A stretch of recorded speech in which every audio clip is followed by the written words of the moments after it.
Up next, a special edition of Art Rocks. The woman who literally wrote the book on Louisiana's premier public artist, Conrad Albrizio, is here in our studio. Carolyn Bercier shares the story of the man and his works. That's next on Art Rocks.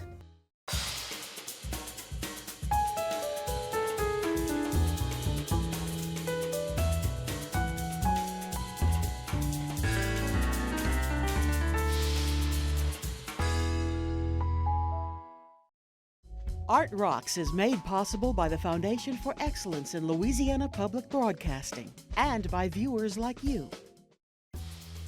Hello, and thank you for being here for Art Rocks with me, James Fox Smith, publisher of Country Roads magazine. Let's begin by looking at the legacy of New Deal-era muralist Conrad Albrizio. Although born in New York, Albrizio's works loom large in Louisiana, largely because of funding provided by the Works Progress Administration during the Depression. Former museum curator and Professor Carolyn Bercier has studied Albrizio's work exhaustively, documenting her findings in her book, The Frescoes of Conrad Albrizio, and she joins me now. Carolyn, thank you for joining us on Art Rocks. Thank you so much. I'm glad to be here. Thank you. Well, Albrizio was a New Yorker, but he lived and worked in the South for more than 50 years. What brought him to Louisiana and what kept him here? That's very interesting. Albrizio was born of Italian immigrant parents and came to New Orleans in 1919 to work as an architectural draftsman on the Hibernia Bank building in New Orleans, and that's important. So let's remember that little tidbit, that he came to work as an architectural draftsman. He fell in love with New Orleans and stayed and lived in the French Quarter and got very involved in the Arts and Crafts Club. Now, the Arts and Crafts Club included all sorts of artists, writers, preservationists, and he began to paint. And he loved to do the Louisiana landscape, he painted portraits, and he really moved from architecture to painting. And I think that's when his love of painting really began in the 19-teens and into the 1920s. Gotcha. So sometime before the Depression, before those really hard years hit, he was already here, already established, already a member of the artistic community. Right.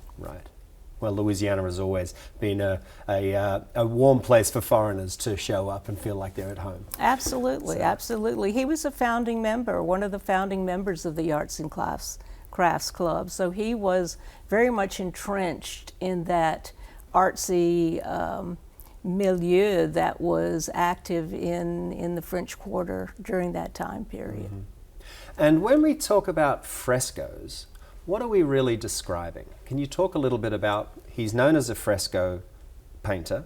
Mm-hmm. What are we talking about when we talk about frescoes? Fresco is a type of mural. A mural is just a painting on the wall. A fresco mural is painting on wet plaster. And there is actually a chemical bind between the pigment and the wet plaster, where the pigment actually soaks into the wet plaster and becomes an inherent part of the plaster as it dries, and it becomes virtually impermeable. Fresco has been around for millennia. It goes back to ancient times. It was popular in the Middle Ages. It was popular before that in Greece and Rome. It had a resurgence in the Renaissance. It was popular in this country during the 1930s with the WPA works. So it's been around forever. It's not an easy medium to work with. It's very difficult. But the drawing card is that it lasts forever. And the only way you can get rid of it is taking a chisel and chipping away at it. Which explains why it is that this is still around and that legacy exists to Exactly. the day. Right. Exactly. So many of these works have been in place, visible, 60, 70, going on 80 years. Now they've been the subject of conservation, restoration. Do you think they'll be around for another 60, 70, 80? They'll be around for millennia. They'll be around for thousands of years. They'll be around, you can go and see the frescoes of Pompeii You can see frescoes in Egypt. You can see frescoes around the world that have been there for thousands of years, and you will see Albrizio's frescoes for thousands of years. Now, do you think will they continue to be appreciated? So it's really up to us to decide whether these frescoes remain a part of our public spaces. Exactly. Or whether they are allowed to be covered over, destroyed, Right. abandoned. Right. Do you think we're past that time with Albrizio in Louisiana? I hope not. I hope not. I think there has been an effort to save some of the Albrizio frescoes and mosaics in buildings that were destroyed, especially after Hurricane Katrina. When many of the buildings were destroyed, there was an effort to remove the murals and save them. A good example is the one that's in the Louisiana State Museum here in Baton Rouge. That mural was removed from a building that was destroyed by Hurricane Katrina, kept in storage, and fortunately now repositioned in the museum where it will be protected. So thank goodness someone saw its value. A real chapter of Louisiana history that we can continue to interpret even out of its original environment. Absolutely. During his time as a professor of art at LSU, he engaged students didn't he, in the work to create the frescoes that can still be seen at Allen Hall. Was that a common part of his working method, was to bring other artists or students into the process? Not really. He had assistants, and most fresco painters do, because fresco painting is very laborious, and you often need someone to lay the fresco before the painter goes in to actually paint. What does that mean, laying the fresco? Well, you have to fresco the wall first and lay the wet fresco, and then the painter has to go back and paint a very small portion of the wet fresco with the actual painting, which is called the giornata, or what you do in a day's period of time. Albrizio said it was so difficult to lay the heavy fresco that his hand would shake when he went back to paint. So he would have a fresco person lay the actual fresco on the wall, and then he would go back and spend the rest of the day painting. But no, he did not use students on a regular basis. When I talk about Albrizio's fresco works, I generally do not talk about Allen Hall, because that is not by the hand of Albrizio. Allen Hall was done by Albrizio's students, and that was done as a project for his students to learn the technique of fresco. I'm sure he was there directing them and showing them different techniques and helping them along, but they were done by a number of different students. All of those students wrote a written thesis to go along with those paintings, and those thesis works are written and in the LSU library. But Allen Hall used to be the Fine Arts Building. So that's why those frescoes are located there. But they are by the hand of student artists. Did any of those students go on to have Yes. noticeable art careers of their own? Almost all of them. Did they really? Yeah. Did any of them work in the same medium? I think they worked in fresco, Allen Hall was done roughly in the mid-1930s. They worked in fresco while it was popular in the United States in the 1930s. And then by 1940, fresco had kind of run its popularity in America, and American artists were moving past that American realism style and moving on to more abstract styles, which fresco was really not suited for. So those artists went on to do other things. But yes, most of them became professional artists. It's really interesting. That's fascinating. Any names that we would know? Probably not. Most of them, many of them moved got married or moved to different places. Some moved to Texas, California, different parts of the United States. Made their mark elsewhere. Yeah, right. Yeah, right. Sure. His paintings do tell some powerful stories, don't they? Can you share a favourite, something that particularly speaks to you or has particular relevance, you think, to the environment that we experience it? One thing that really struck me about Conrad Albrizio is, even the artists during the WPA years, a lot of them would start with fresco, but they abandoned it very quickly because it was difficult. And then they would do mural paintings, which is just a painting on a wall, or they would do a painting on a canvas, and the canvas would be attached to the wall. But they sort of abandoned the technique of painting in fresco because it's difficult, and the technique is limiting. Albrizio remained faithful to fresco. I mean, did not waver. And not only did he not waver from this very difficult and ancient technique, and he did fresco exactly as it had been done in ancient times, exactly as it had been done in the Renaissance, exactly as it had been done throughout history.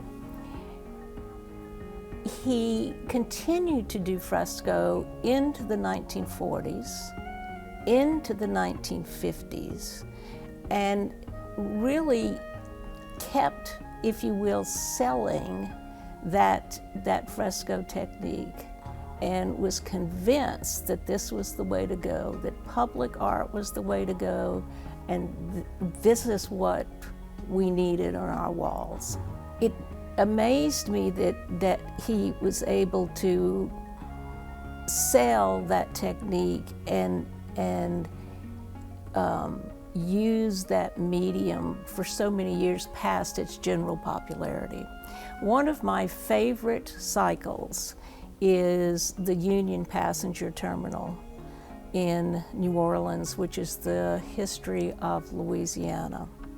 It is enormously complicated.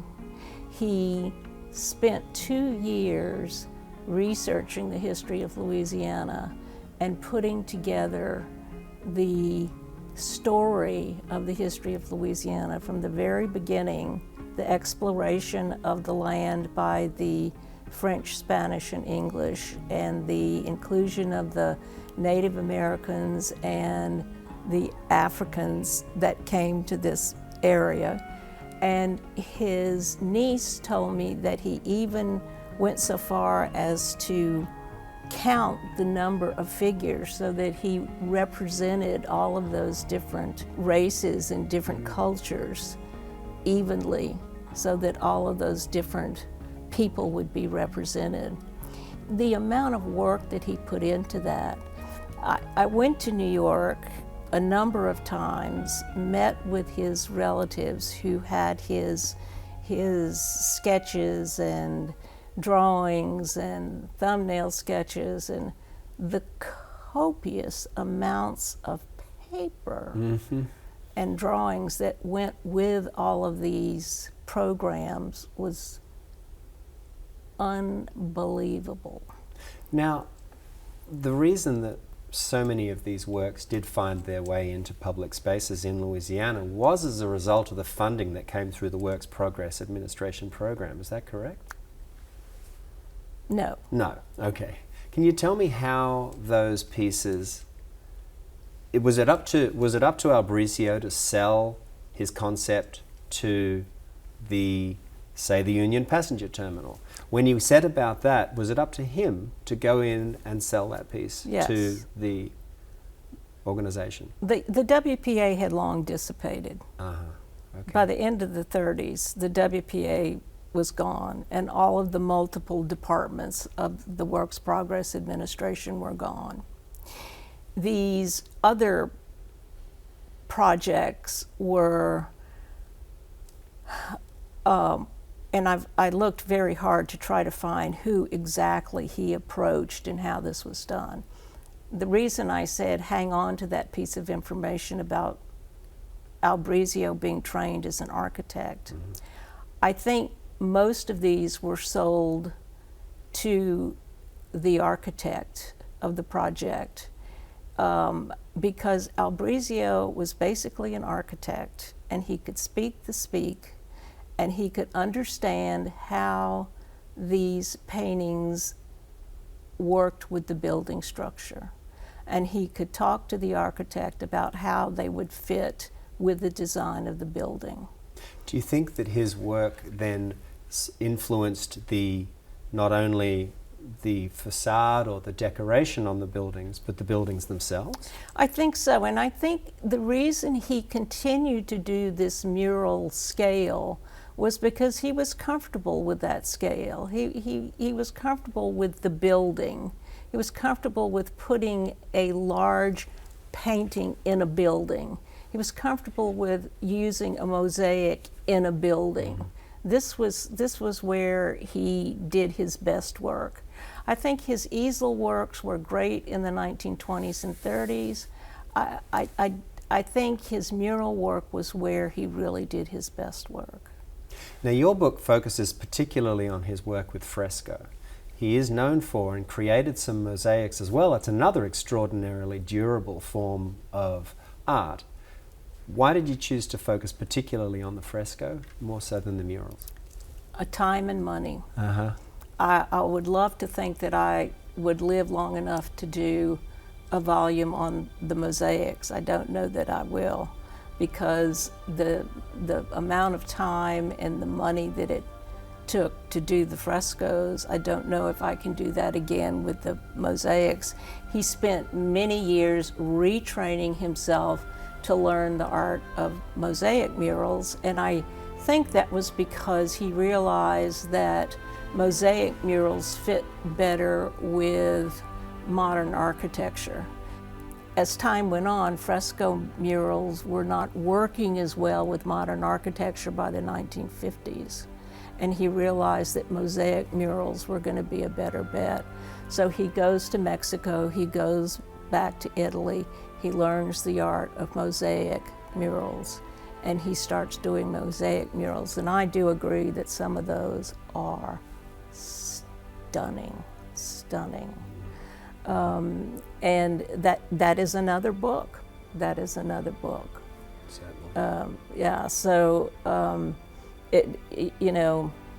I would like someone else to take the banner and do that book, because it is certainly, those murals are certainly worthy.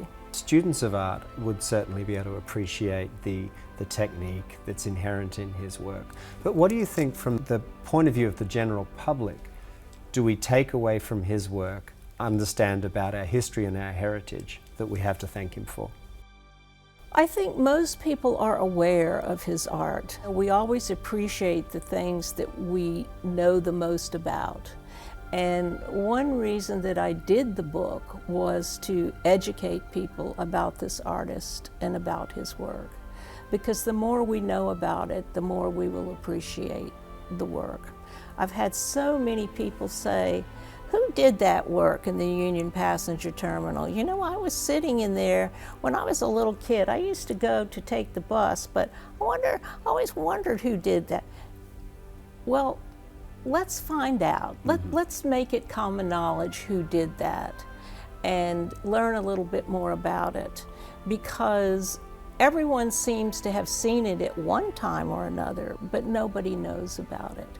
So there is such a dearth of information about Southern artists. There is a big gap when you look at the overall artists across the United States. There's a great deal of information about artists in the Northeast, great deal of information about the artists on the West Coast, but Southern artists, with our extraordinary rich culture and heritage, not so much. So it was very important to me to find an artist about which there was little written, and to add to this vast knowledge that I think we need to build about our Southern art history. When you look at more recently active artists that came after him, can you see his influences, do you feel? And if so, where would you see those influences as showing up? I think, you know, right now there is a big resurgence in public art. I think there are many more artists that realize the value of public art and the credibility of public art. Public art is not always just scribbles on a wall. There are some very expressive and very beautiful works of public art. So, you know, we need to be judicious and look at those works and realize that many of them are works of art. And we need to judge them just as we would judge a work of art in a museum. And let's don't be fooled that just because it's in a museum it's good, but because it's on a wall by an unknown artist, it's not so good, because a lot of times it is. Mm-hmm. Was Albrizio's art political? Was there any part of that was political in its message or in its nature? The one that comes to mind is it was a commission. So I don't know that it was necessarily Albrizio's voice, because don't forget, he was an artist that almost always worked on commission. Was the one that was done in New Iberia. It was done in 1940 about the corrupt politics in the state of Louisiana. Does it survive? Yes, it's still there. It is unfortunately covered by a curtain, and they don't readily show it. But it's there, it exists. That's fascinating. Yes.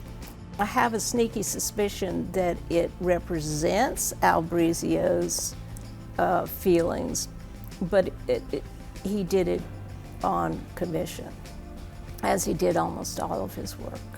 Now, there's some interesting work by Albrizio in the state capitol and the Capitol Annex as well, aren't there? Yes. Can you talk a little about what makes those so significant, aside from, of course, them being in such a prominent public building? What else stands out to you about those? His first fresco assignment in the South was the 6 fresco panels in Huey Long's new state capitol. And only one is left, and it's very difficult to get to see that one. I have not been able to see it. When I started this research decades ago, the word was all 6 were destroyed. And then when they were doing some renovation on the state capitol, they found one behind a wall.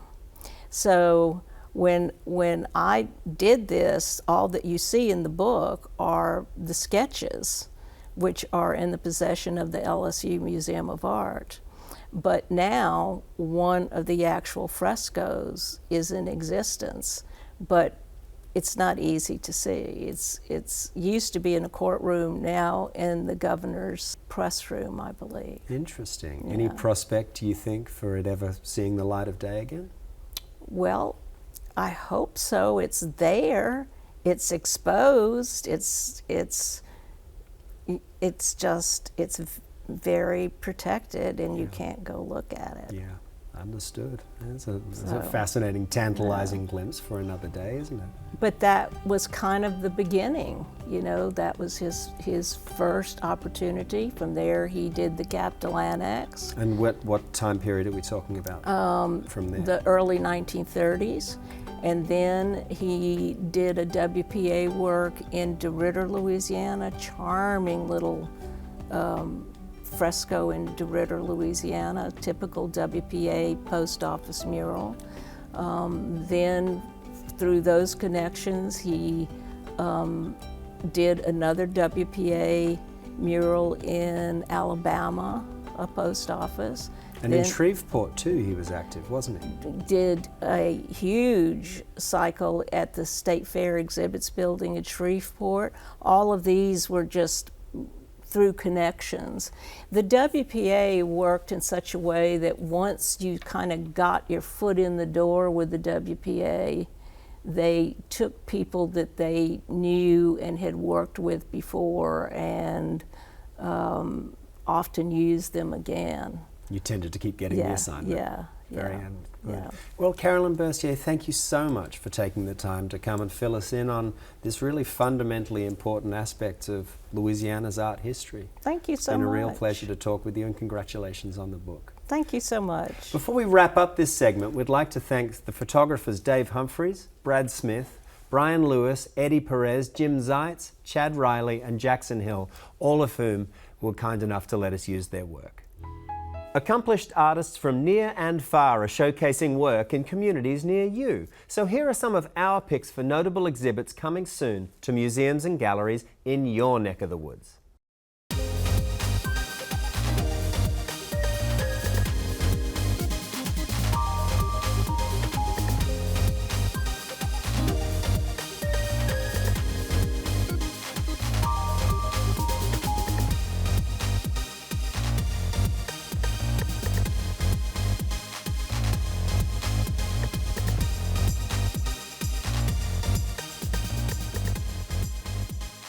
For more about these and many more events in the arts, subscribe to Arts Monthly, the new free e-newsletter from the editors at LPB and Country Roads magazine. What's more, the Art Rocks website features every episode of this program, so to see or share any episode again, log on to lpb.org and navigate to Art Rocks.